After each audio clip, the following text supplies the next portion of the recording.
So my buddy who lives across the pond in the UK, a couple of years ago bought the flagship Acoustic Energy AE-520 speakers.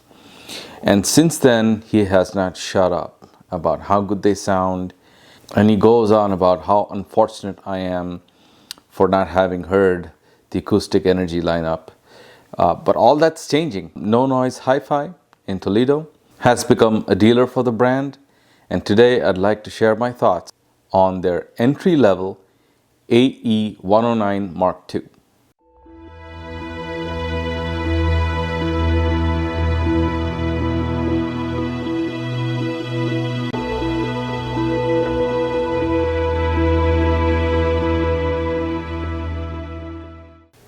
The Acoustic Energy 109 Mk2 retails for $999 US. The speaker may look petite, but man, it is built solid. While unboxing these speakers, I had them bottom up to install the floor spikes, and I gave the bottom of the speaker a rap with my knuckles, and it actually hurt my knuckles. The cabinet is made of HDF instead of the usual MDF at this price range. This is a 2.5 way design with the soft dome neodymium tweeter. The tweeter, as you can see, is placed as close as possible to the mid woofer beneath it, enabling a more efficient crossover design. And below it is another identical driver doing the bass duties. The back of the cabinet has a slotted port on top. The speakers are very easy to position in a room. More on this a bit later. These are 6 ohm, 89 decibel sensitivity speakers, and the frequency range that's published is 41 Hertz to 26 kilohertz. I drove the speakers with modest electronics and sources in my smaller room upstairs. So talking about room positioning, I had them less than a foot away from the wall behind them, about 6 feet apart, and my listening chair is about 12 feet from the speakers. Despite being close to the wall, the bass was well defined and not bloated at all, even on bass heavy tracks.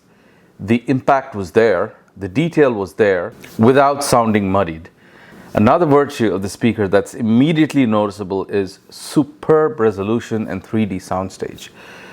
I was pleasantly surprised at the detail and the pinpoint imaging from the 109s in this smaller sized room. So naturally I had to move them to my larger listening room in the basement. This room is roughly 30 feet by 33 feet with a 10-foot ceiling. In this large room I had them 5 feet away from the back wall, 10 feet apart, and well away from the side wall boundaries. And my listening chair is about 11 feet away from the speakers. Also in this room, the 109s were fed higher quality electronics and sources, and that chain costs more than 4 times the retail price of the 109 Mk2. That goes to show these speakers truly scaled up, showing their class here. The sound staging was even more impressive. The detail was even more impressive. The placement of the instruments were really well defined. Tonally, the speaker's neutral and very transparent and satisfyingly dynamic. Listening to this track called Another Uphill Morning by Juan Ortiz Trio was a real treat. The definition, texture, and the positioning of the image of the kick drum in the soundstage was convincingly real. And so was the attack of the snare, and so was the air from the hi-hats. Piano sounded powerful, energizing the room when the pianist was hitting the keys hard. And when the keys were played softly, the 109s managed to capture the microdynamics really well. The 109s are capable of reproducing the timing of music intact, so the musical message comes through unblemished. And I feel that is so fundamental in the immersive experience of music. So next track is called Right as Rain from Bob James' album 2. Here again, the bass energizes this large listening space quite satisfactorily, and the notes from the electronic keyboard came through with warm, swirling, thick harmonics. It sounded warm and it had this liquidity to it. And I think the 109s are a very transparent speaker. It gives you what's in the recording without adding or subtracting. And by that I mean, if there is warmth in a recording, you will hear it. If the recording is a bit analytical, you'll hear that as well. And Acoustic Energy have managed this sort of performance in the 109s for just under $1,000 US with clever engineering. Only a few times have I experienced this kind of high performance to price ratio, and these speakers definitely qualify. If you're in Ohio or Southeast Michigan, drive down to No Noise Hi-Fi in Toledo. They're located on 4470 Monroe Street. Give these pair a listen yourself. I think you will be impressed. So let's talk some comparisons and we'll come to some conclusions.